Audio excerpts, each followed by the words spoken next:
Hello and welcome to my final presentation for UNE's Pathophysiology course. And today I will be discussing the disease ulcerative colitis. So ulcerative colitis essentially is a disease of inflammation of the GI tract, specifically of the colon, which is the final part of the intestine that leads to the rectum. So, ulcerative colitis is classified as a chronic disease, meaning it will affect the patient essentially lifelong. It's also considered an autoimmune disease. So the body sees the colon as specifically the mucosal layer of the colon as a foreign entity and dictates for the immune system to attack it as if it were a malicious or a threat to the body's health. It also falls under IBD, which is inflammatory bowel disease, because of that characteristic of inflammation of the bowel. And it can, the etiology, so essentially it is not known what causes ulcerative colitis. It's not understood, essentially, but it is known that genetics play a very large role in why someone may have ulcerative colitis. Additionally, stress. As I mentioned earlier, there's periods of remission and periods of inflammation. Periods of inflammation usually occur due to stress, whether that's environmental or internal stressors.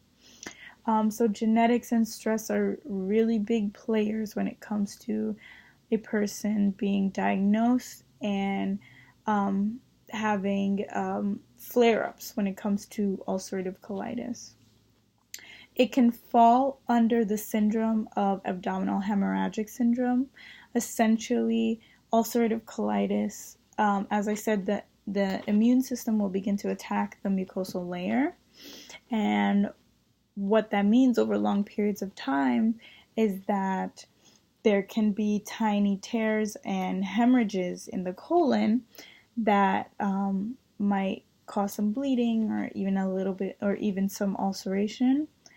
And that is a big characteristic of abdominal hemorrhagic syndrome. Clinical manifestations of ulcerative colitis. Abdominal pain is a very big marker of ulcerative colitis. Essentially, those flare-ups, they're painful for the patient, and they can lead to other, not so good results. Nausea is another clinical marker. Diarrhea is another big clinical marker for ulcerative colitis. As I mentioned, and I probably will mention again, but ulcerative colitis has periods of inflammation. During those periods of inflammation, diarrhea is present. Actually, ulcerative colitis is defined by how many watery stools a patient might have throughout the day that will determine the severity. And periods of inflammation can last from a few days to maybe a month or two for some time. No more than a year, I don't think, but it can last a while, especially if the patient is feeling diarrhea or have some pain. So diarrhea will be present during those periods of inflammation. Rectal bleeding or bloody stool is present. Sometimes those hemorrhages can lead to, excessive bleeding, and that can show up in the stool. Fatigue is present. Fatigue, and also unintentional weight loss that can be due to nutrient deficiencies. Unintentional weight loss can also be due to anorexia, which can present in those with ulcerative colitis. Essentially, if a patient knows that eating will exacerbate the pain and the irritation they feel in the colon, they will likely not eat, which will lead to unintentional weight loss, but also fatigue. And ulcerative colitis, because it's chronic, constant attack on the colon will eventually lead to compromised colon function. So sometimes nutrient deficiencies and dehydration is present. Also, ulcers can be present in those with ulcerative colitis. Excuse me. Some diagnostic tests.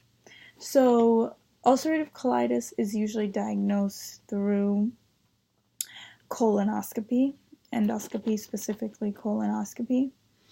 And essentially the camera is put through the rectum, and someone with ulcerative colitis will present with a very red and swollen mucosal layer, which is the innermost layer that you'll be able to see. A very red and swollen mucosal layer of the colon. It may also present with some small ulcerations and some pseudopolyps or some polyps, which are tiny masses, tiny bumps, if you will, that will be on the lining of the colon. Also, you won't see it'll be smooth, as in smooth. The mucosal layer will be smooth, as in you won't see any of the vessels. You won't see much of the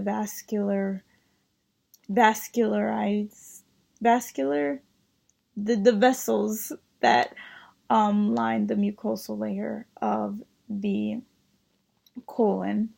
One last thing before we move on. Stool samples are also sometimes used to make sure that the ulcerative colitis is not being mixed up with colitis caused by a microbe or a foreign bacteria or pathogen that is causing that colitis, rather than the immune system causing the colitis. A differential diagnosis. So ulcerative colitis is often confused for Crohn's disease. Both of them have those inflammatory properties, those inflammatory characteristics that affect the GI tract and can have very similar clinical manifestations. But the main difference between ulcerative colitis and Crohn's disease is that Crohn's disease will actually affect the entirety of the GI tract, whereas ulcerative colitis is only restricted to the colon. And finally, some possible complications of ulcerative colitis include severe bleeding. As I mentioned, sometimes though the hemorrhages can, it can become inflamed and can go into periods of remission, and that can lead to severe bleeding. Also, perforations of the colon due to excessive hemorrhaging leading to ulcers, and then essentially, perforation in the colon. Severe dehydration. The colon is where the body absorbs water from food, and if the colon's functioning is compromised, it will be expelled rectally. Liver disease is a possible complication of the chronic inflammation. Bone loss due to some nutritional deficiencies. Also, inflammation of the skin, joints, and eyes is a possible complication. Patients with ulcerative colitis also have an increased risk for colon cancer, and compromised colon health, essentially.